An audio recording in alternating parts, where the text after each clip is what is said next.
नमस्कार दोस्तों, मैं Parasnath life high study IAS में आपका स्वागत है। आज हम लोग राजा महेंद्र प्रताप सिंह राज्य विश्वविद्यालय अलीगढ़ के बीएड थर्ड सेमेस्टर एग्जाम 2023 जो 14 दिसंबर 2023 से एग्जाम होने जा रहा है, उसके लिए पेपर 301 अर्थात ज्ञान एवं पाठ्यक्रम या नॉलेज एंड करिकुलम का यूनिट 2 पाठचर्या की अवधारणा का प्रैक्टिस सेट 4 हल करेंगे। इसके पहले 3 प्रैक्टिस सेट हल कर चुके हैं। आप लोग नहीं देखे हैं, डिस्क्रिप्शन में लिंक दिया गया, जाकर देख लीजिएगा। इसके टॉप 75 अति महत्वपूर्ण प्रश्न रहेंगे।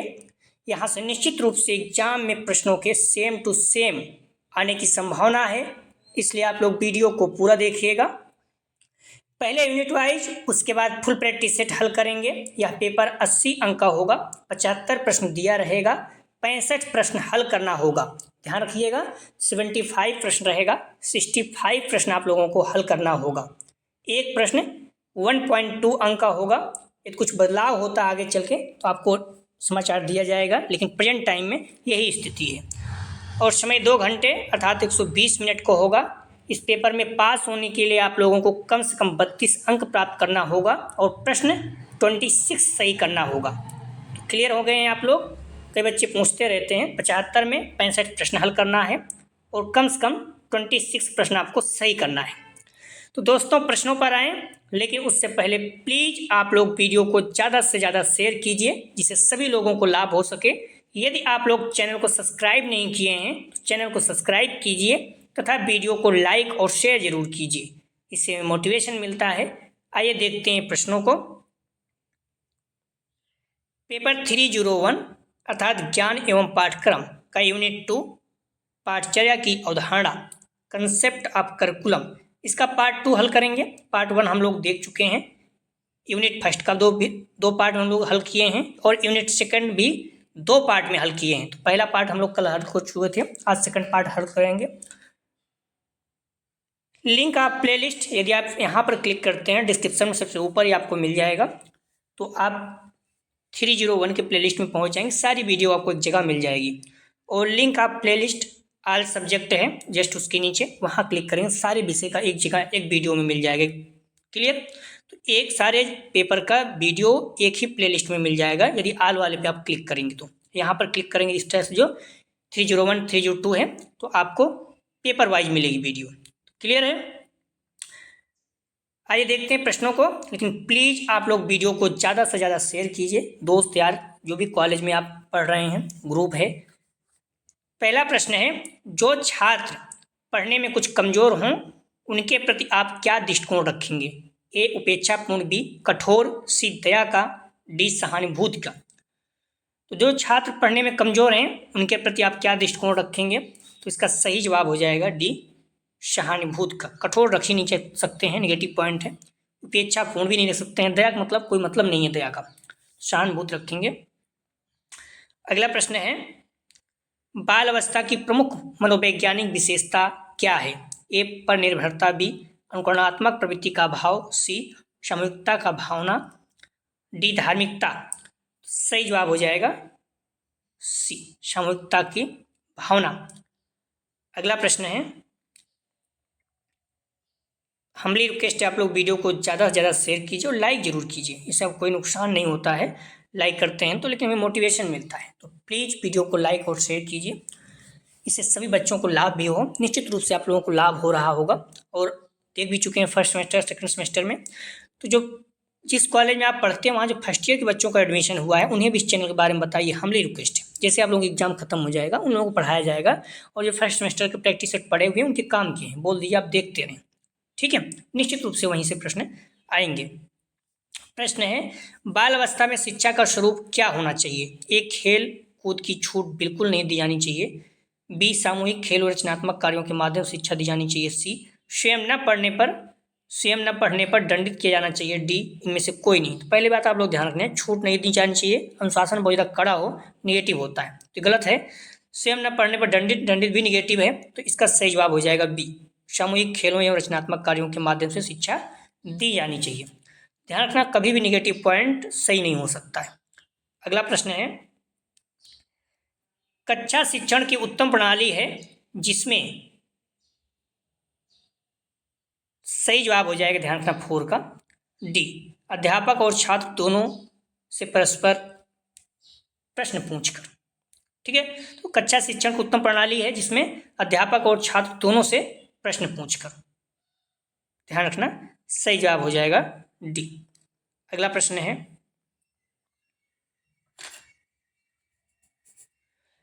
कक्षा शिक्षण को रुचिकर बनाने का सबसे प्रभावी तत्व क्या है? ए पाठ योजना, बी अध्यापक का व्यक्तित्व, सी शिक्षण विधि, डी पाठ सामग्री। तो कक्षा शिक्षण को रुचिकर बनाने का सबसे प्रभावी तत्व क्या है? सही जवाब हो जाएगा सी शिक्षण विधि। अगला प्रश्न है, खेल संबंधी सिद्धांत हैं, ए 5, बी 3, सी 4, डी 2। सही जवाब हो जाएगा ए 5।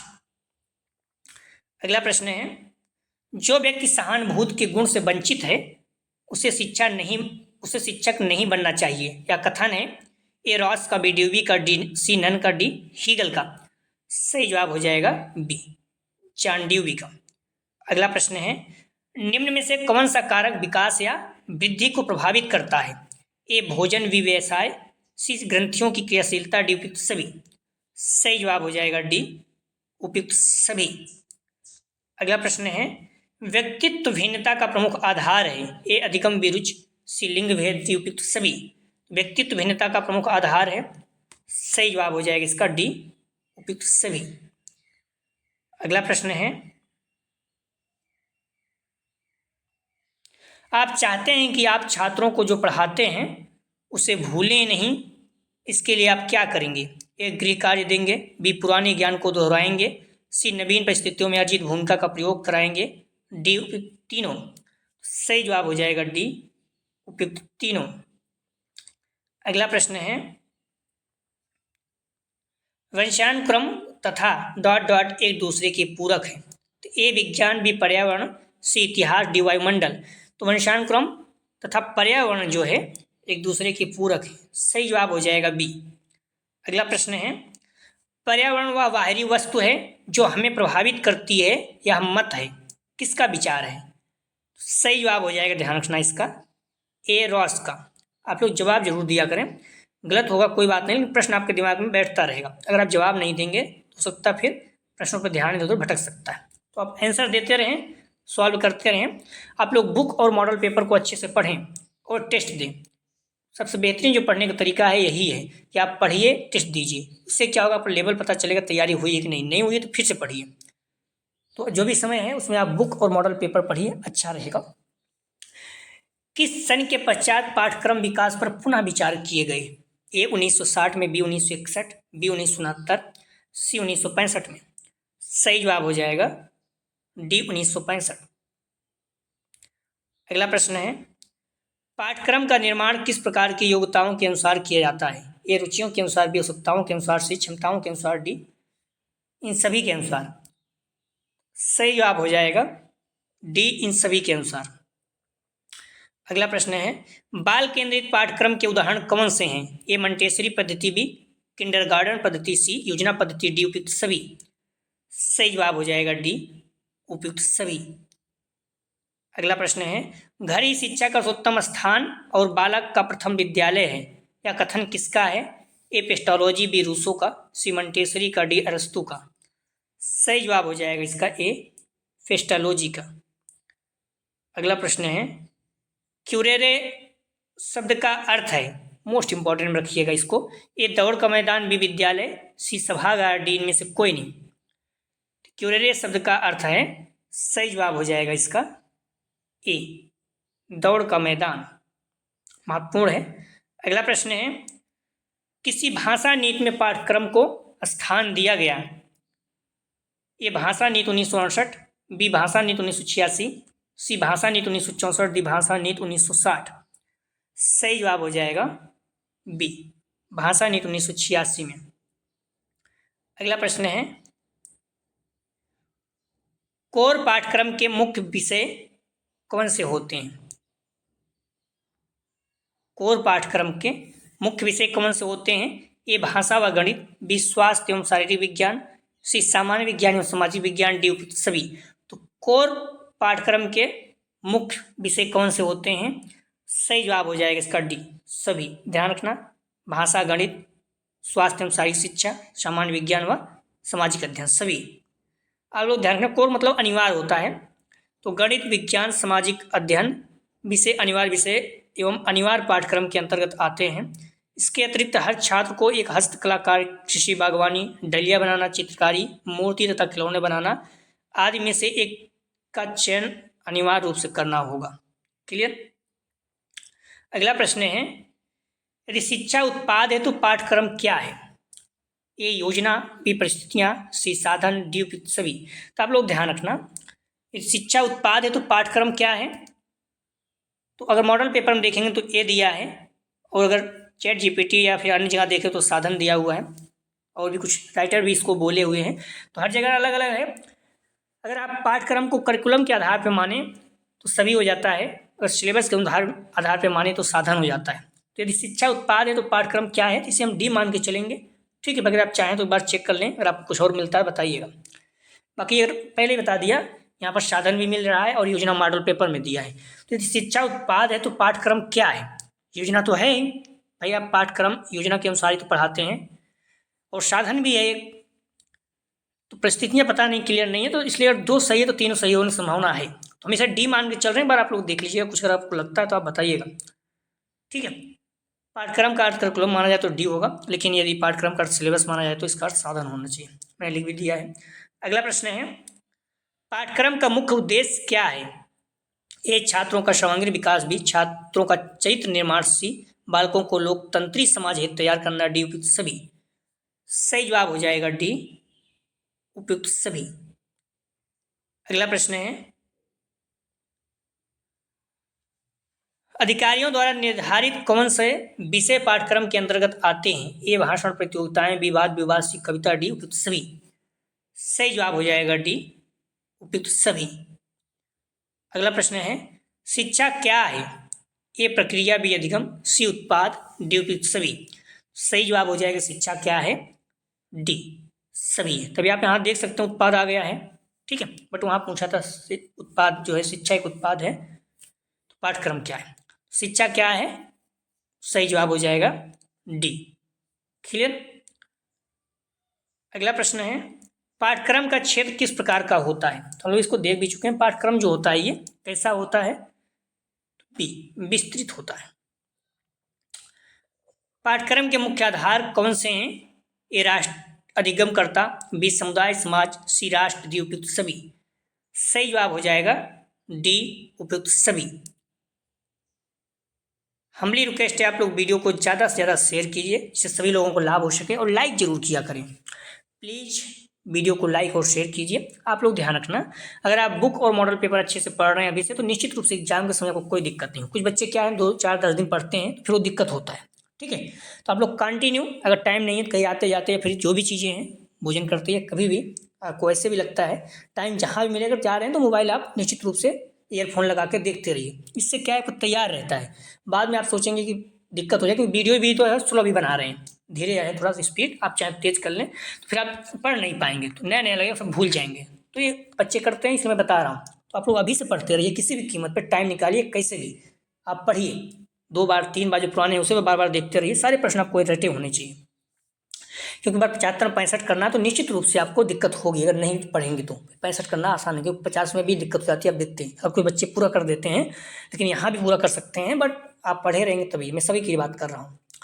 प्रश्न है, पाठ्यक्रम के मुख्य लक्ष्य क्या है? ए शैक्षिक प्रक्रिया का स्वरूप निर्धारित करना, बी बालकों की क्षमताओं और रुचियों का विकास करना, सी बालकों के विचारों का विकास करनी, डी उपयुक्त सभी। ध्यान रखना 26 का सही जवाब हो जाएगा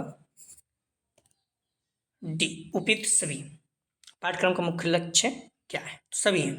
अगला प्रश्न है, पाठ्यक्रम संग्रहण है। ए विद्यालय विषयों का, बी अधिगम अनुभवों का, सी अधिगम क्रियाओं का, डी इन सभी का। सही जवाब हो जाएगा डी, इन सभी का। अगला प्रश्न है, बाल आधारित पाठ्यक्रम छात्रों को किस प्रकार का ज्ञान प्रदान करता है? ए जीवन मूल्यों का, बी पढ़ाई का, सी शिक्षा का, डी इनमें से कोई नहीं। सही जवाब हो जाएगा ए, जीवन मूल्यों का। बाल आधारित पाठ्यक्रम जीवन मूल्यों का। अगला प्रश्न है, क्रिया आधारित पाठ्यक्रम की मुख्य विशेषताएं क्या है? ए बालकों की रुचियों को महत्व देना भी समाज की उपयुक्तता के अनुसार होता है। सीख करके सीखने की आदत विकसित होती है। डी उपयुक्त सभी। सही जवाब हो जाएगा डी उपयुक्त सभी। अगला प्रश्न है, जॉन ड्यूबी ने बच्चों की रुचियों को पाठ्यक्रम के आधार पर कितने वर्गों में विभक्त किया है? ए 4, बी 5, सी 6, डी 7। सही जवाब हो जाएगा ए 4। जॉन ड्यूबी का शैक्षिक दर्शन 4 मुख्य सिद्धांतों पर आधारित था: उपयोगिता, रुचि, अनुभव और एकीकरण। अगला प्रश्न है, करिकुलम शब्द की उत्पत्ति डॉट डॉट भाषा से हुई है। मोस्ट इंपॉर्टेंट रखिएगा। ए लैटिन, बी ग्रीक, सी आंग्ल, डी संस्कृत। संस्कृत शब्द की उत्पत्ति किस भाषा से हुई है? सही जवाब हो जाएगा ए लैटिन। अगला प्रश्न है, करिकुलम शब्द की उत्पत्ति, ध्यान रखना, लैटिन भाषा के शब्द क्यूरेरे से हुई है, जिसका अर्थ होता है रेस, कोर्स, दौड़ का मैदान। हम लोग देख चुके हैं। अगला प्रश्न है, किसने कहा कि उत्तम साध्य के लिए उत्तम साधन होना अनिवार्य है? सही जवाब हो जाएगा सी, महात्मा गांधी जी। अगला प्रश्न है, क्यूरेरे शब्द का अर्थ है? एक खेल का मैदान, बी विद्यालय का मैदान, सी क्रिकेट का मैदान, डी दौड़ का मैदान। महत्वपूर्ण है, मोस्ट इंपॉर्टेंट में रखिएगा। सही जवाब हो जाएगा डी दौड़ का मैदान। अगला प्रश्न है, पाठचर्या को मानव जाति के संपूर्ण ज्ञान तथा अनुभवों का सार समझना चाहिए या कथन है? सही जवाब हो जाएगा सी, फोवेल का। अगला प्रश्न है, पाठचर्या में वे सभी क्रियाएं सम्मिलित हैं जिनका हम शिक्षा के उद्देश्यों के प्राप्ति हेतु विद्यालय में उपयोग करते हैं या कथन है? सही जवाब हो जाएगा सी, मुनरो का। अगला प्रश्न है, पाठचर्या पर्यावरण में होने वाली क्रियाओं का योग है या कथन किसका है? सही जवाब हो जाएगा ए एनन का। अगला प्रश्न है, दर्शन ज्ञान का विज्ञान है या किसने कहा? महत्वपूर्ण है, सही जवाब हो जाएगा बी, फिक्टे। हम लोग हल कर चुके हैं, ये बहुत इंपॉर्टेंट है, पूछा जाता है। दर्शन एक ऐसा विज्ञान है जो परम तत्व के यथार्थ स्वरूप की जांच करता है, किसका कथन है? सही जवाब हो जाएगा सी, अरस्तु का। अगला प्रश्न है, मुझे पुस्तकों से घृणा है क्योंकि ये बालकों के लिए अभिशाप है, यह कथन किसका है या कथन किसने कहा? मुझे पुस्तकों से घृणा है क्योंकि बालकों के लिए अभिशाप है, मोस्ट इंपॉर्टेंट, बार बार पूछा जाता है। सही जवाब हो जाएगा डी, रूसो। मुझे पुस्तकों से घृणा है। अगला प्रश्न है, पाठचर्या में अस्थिरता तथा परिवर्तनशीलता नहीं होनी चाहिए, या कथन किसने कहा? सही जवाब हो जाएगा बी, शंकराचार्य जी। अगला प्रश्न है, पाठचर्या में वे सभी क्रियाएं आती हैं जो स्कूल में विद्यार्थियों को दी जाती हैं, या कथन किसने कहा? सही जवाब हो जाएगा सी, हेनरी ने। अगला प्रश्न है, पाठचर्या का मेरुदंड है, ये प्रकृतिवाद, भी आदर्शवाद, से प्रयोजनवाद, डी दर्शन। सही जवाब हो जाएगा डी, दर्शन। अगला प्रश्न है, मुदालियर आयोग को डॉट डॉट के नाम से भी जाना जाता है, ये माध्यमिक शिक्षा आयोग, भी कोठारी आयोग, सी राधाकृष्णन आयोग, डी उच्च शिक्षा आयोग। सही जवाब हो जाएगा ए, माध्यमिक शिक्षा आयोग। अगला प्रश्न है, राधा कृष्णन आयोग का गठन डॉट डॉट में हुआ, ए सन 1986, बी सन 1966, सी 1948, डी सन 1964। तो राधा कृष्णन आयोग का गठन हुआ, सही जवाब हो जाएगा सी, 1948। अगला प्रश्न है, प्रकृतिवाद के मुख्य प्रवर्तक हैं? ए अरस्तु, बी ड्यूबी, सी रूसो, डी फॉवेल। सही जवाब हो जाएगा सी, रूसो, प्रकृतिवाद के मुख्य प्रवर्तक। महत्वपूर्ण, ध्यान रखना, पूछा जाता है, नॉर्मली याद हो। डेमोक्रेट्स एवं रूसो के अतिरिक्त प्रकृतिवाद को मानने वाले कुछ प्रमुख विचारक का ध्यान रखना। अरस्तु भी हैं, कांटे भी हैं, हॉब्स भी हैं, Bacon, Darwin, Lamarck, Huxley, Spencer, Bernard Shaw, ये सारे लोग हैं। बटलर आदि हैं। प्रकृतिवाद में प्रकृति का दो अर्थ होता है, ठीक है, दो रूप से ले जाते हैं। पहला बालक की प्रकृति और दूसरा प्रकृति जो स्वतः विकसित होती है। अगला प्रश्न है, मुदालियर आयोग का गठन हुआ, ए सन 1952, बी सन 1948, सी 1966, डी 1964। तो मुदालियर आयोग का गठन कब हुआ, किस सन में? सही जवाब हो जाएगा ए, 1952 में। ध्यान रखना, भारत सरकार ने 23 सितंबर 1952 को डॉक्टर लक्ष्मण स्वामी मुदालियर की अध्यक्षता में माध्यमिक शिक्षा आयोग की स्थापना की। उन्हीं के नाम पर इसे मुदालियर आयोग कहा गया। आयोग ने पाठचर्या में विविधता लाने, एक मध्यवर्ती स्तर जोड़ने, त्रिस्तरीय स्नातक पाठ्यक्रम शुरू करने इत्यादि की सिफारिश की। अगला प्रश्न है, मुदालियर कमीशन का दूसरा नाम है? ए माध्यमिक शिक्षा आयोग, बी उच्च शिक्षा आयोग, सी हंटर आयोग, डी कोठारी आयोग। सही जवाब हो जाएगा 47 का ए, माध्यमिक शिक्षा आयोग। अगला प्रश्न है, वर्तमान में शिक्षा डॉट डॉट प्रक्रिया कहलाती है? ए द्विध्रुवी, बी एक ध्रुवी, सी त्रिध्रुवी, डी चौमुखी। शिक्षा कैसी प्रक्रिया कहलाती है? सही जवाब हो जाएगा सी त्रिध्रुवी। तो वर्तमान में शिक्षा एक त्रिध्रुवी प्रक्रिया है। ठीक है। अगला प्रश्न है, शिक्षा डॉट डॉट चलने वाली प्रक्रिया है, तो कैसी प्रक्रिया है? ध्यान रखना, शिक्षा जो है ये जीवन पर्यंत चलने वाली प्रक्रिया है। ए इसका सही जवाब हो जाएगा। अगला प्रश्न है, कोठारी कमीशन का गठन हुआ? ए 1964, बी 1962, सी 1966, डी 1967। सही जवाब हो जाएगा ए 1964 में। अगला प्रश्न है, कोठारी आयोग 1964 का गठन 14 जुलाई 1964 को डॉक्टर डी.एस. कोठारी की अध्यक्षता में 17 सदस्यों के साथ किया गया। ठीक है। कोठारी आयोग को राष्ट्रीय शिक्षा आयोग 1964 नाम से भी जाना जाता है। अगला प्रश्न मोस्ट इंपॉर्टेंट है कोठारी आयोग को। शिक्षा की त्रिध्रुवी प्रक्रिया में शामिल है, देखिए यहाँ पर आंसर भी दे दिया उसके पहले वाले आंसर का। ए बालक, बी शिक्षक, सी पाठ्यक्रम, डी सभी। शिक्षा की त्रिध्रुवी प्रक्रिया में शामिल कौन कौन से हैं? मोस्ट इंपॉर्टेंट में रखिएगा, डी सभी, बालक, शिक्षक और पाठ्यक्रम तीनों मोस्ट इंपॉर्टेंट है। अगला प्रश्न है, उत्तम साध के लिए उत्तम डॉट डॉट का होना अनिवार्य है, तो आप खुद देखेंगे तो ए योजना, बी साधन, सी उत्पाद, डी उपयुक्त सभी। तो उत्तम साध के लिए क्या जरूरत है? तो ध्यान रखना, उत्तम साध के लिए उत्तम साधन, बी इसका सही जवाब हो जाएगा।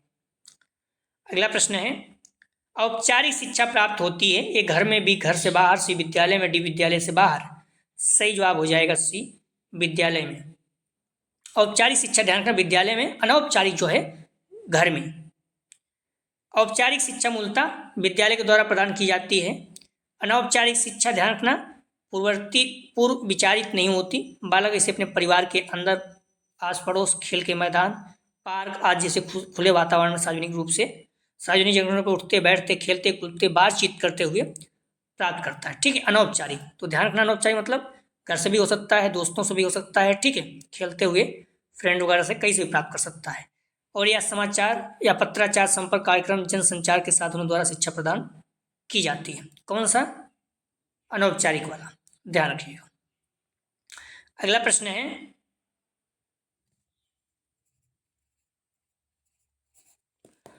विद्यालय में बालक के शैक्षिक अनुभव के लिए एक सामाजिक समूह के रूपरेखा पाठचर्या कहलाती है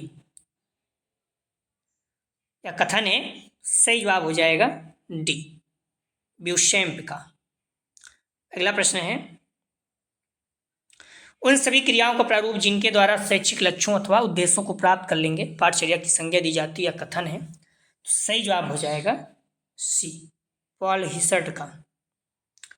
अगला प्रश्न है, दर्शन एवं शिक्षा में डॉट डॉट संबंध है, तो कैसा संबंध है? सही जवाब हो जाएगा बी, घनिष्ठ संबंध है। अगला प्रश्न है, दर्शन पर पाठचर्या का संगठन जितना आधारित है उतना शिक्षा का कोई भी अन्य पक्ष नहीं है या कथन है? सही जवाब हो जाएगा सी, रस्क का। अगला प्रश्न है, आदर्शवाद डॉट डॉट पर बल देती है, ये शाश्वत मूल्यों पर बी, आदर्शों पर सी, ए बी दोनों, डी में से कोई नहीं। सही जवाब हो जाएगा सी, ए बी दोनों। अगला प्रश्न है, रूसो डॉट डॉट विचारक माने जाते हैं, ए आदर्शवादी, बी प्रयोजनवादी, सी प्रकृतिवादी, डी यथार्थवादी। सही जवाब हो जाएगा सी, रूसो जो है प्रकृतिवादी विचारक माने जाते हैं। अगला प्रश्न, जॉन ड्यूवी डॉट डॉट विचारक माने जाते हैं। सही जवाब हो जाएगा बी, जॉन ड्यूवी प्रयोजनवादी विचारक माने जाते हैं। अगला प्रश्न है, प्रयोजनवादी विचारक माने जाते हैं, जस्ट आंसर को प्रश्न बना दिया। सही जवाब हो जाएगा ए, जॉन ड्यूवी।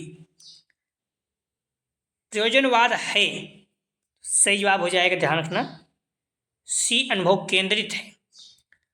डॉट डॉट जहाँ पर दिया खाली स्थान रहता प्रश्न पूछा जाता है। प्रश्न है, पाठचर्या की आवश्यकता होती है? ए शैक्षिक उद्देश्यों की प्राप्ति है, बी शिक्षण विधियों के निर्धारण है, सी शिक्षण सामग्री के निर्धारण और डी उपयुक्त सभी। पाठचर्या की आवश्यकता होती है, सही जवाब हो जाएगा डी, सभी के लिए। उद्देश्यों की प्राप्ति के लिए शिक्षण विधियों का निर्धारण, पाठ सामग्री का निर्धारण हेतु। अगला प्रश्न है, वर्तमान पाठचर्या में शामिल किया गया है। ए शिक्षकों के अनुभव, बी छात्रों के अनुभव, सी छात्रों की क्रियाएं, डी सभी।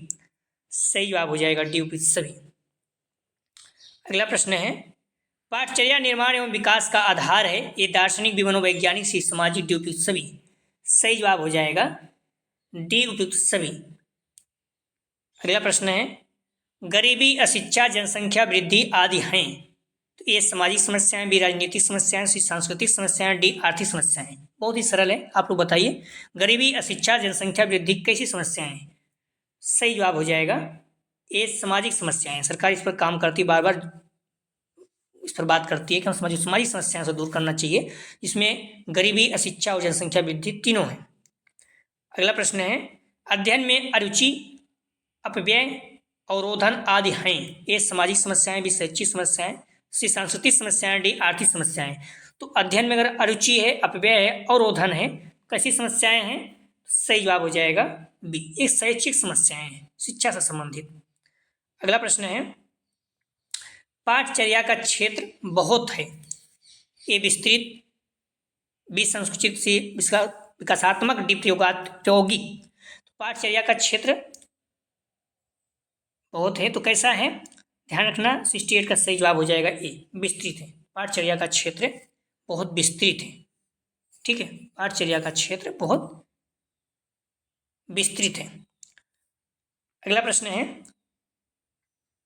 पाठचर्या के क्षेत्र के संबंध में सही कथन। सेम चीजें थोड़ा सा घुमाया है, क्या है, क्षेत्र विस्तृत है। अगला प्रश्न है, सामाजिक समस्याओं के अंतर्गत शामिल है। ए गरीबी, बी शिक्षा, सी जनसंख्या वृद्धि, डी सभी। देखिए यहाँ पर भी आंसर को प्रश्न बनाया, प्रश्न को आंसर बनाया। सही जवाब हो जाएगा डी सभी। प्लीज आप लोग वीडियो को लाइक और शेयर कीजिए, हमारी रिक्वेस्ट है, कॉलेज ग्रुप दोस्त यार जो भी हैं। प्रश्न है, शैक्षिक समस्याओं के अंतर्गत शामिल है। ए अध्ययन में रुचि, बी अवरोधन, सी व्यय, डी उपयुक्त सभी।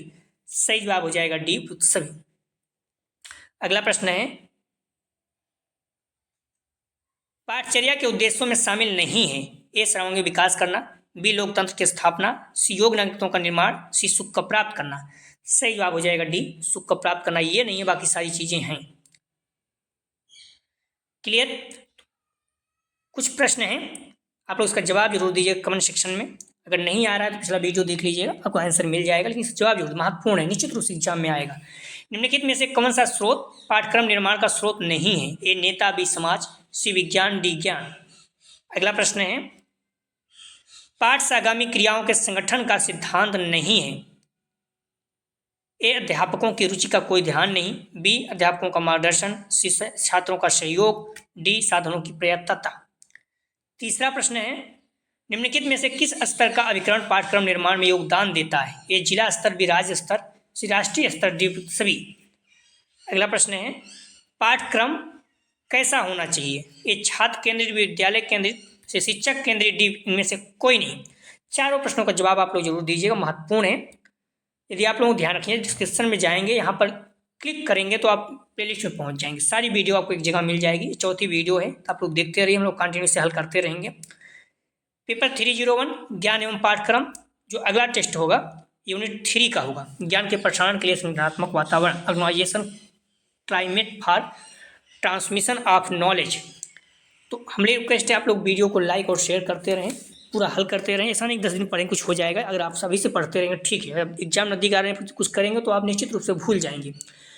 तो दोस्तों, आप लोग बुक और मॉडल पेपर को अच्छे से स्टडी कीजिए, मेरे साथ प्रैक्टिस सेट हल करते रहिए, अपने आप पे विश्वास रखिए, आप लोगों के बहुत अच्छे अंक एग्जाम में प्राप्त होंगे। जो बच्चे जुड़े थे सेकंड सेमेस्टर या फर्स्ट सेमेस्टर में, उनके बहुत अच्छे अंक आए हैं। 94%, 92%, 90% ऐसे बन गए। कुछ बच्चों को 94-95% बन गए, सोचिए। तो आप लोग ध्यान रखिए, डिस्क्रिप्शन और कमेंट सेक्शन दोनों जगह पर व्हाट्सएप टेलीग्राम ग्रुप का लिंक दिया गया, ज्वाइन कर लीजिए, जिससे आपको नोटिफिकेशन प्राप्त हो सके। प्लीज़ आप लोग वीडियो को ज़्यादा से ज़्यादा शेयर कीजिए अपने कॉलेज के ग्रुप दोस्त यार जो भी बीएड कर रहे हैं या फिर एग्जाम देने जा रहे हैं। आप जिस कॉलेज से बीएड कर रहे हैं वहाँ पर जो भी बच्चे फर्स्ट ईयर में एडमिशन लिए उन्हें भी इस चैनल के बारे में बताइए, हमारी रिक्वेस्ट है। इससे क्या होगा, चैनल भी ग्रोथ करेगा और बच्चों को फायदा होगा। जो फर्स्ट सेमेस्टर का टेस्ट प्रैक्टिस सेट पढ़ा हुआ उसको बोलिए, देखते रहें। जैसे एग्जाम नज़दीक आएगा हम लोग फिर से स्टार्ट करेंगे। तो क्लियर? प्लीज़ वीडियो को लाइक और शेयर कीजिए। वीडियो देखने के लिए धन्यवाद दोस्तों।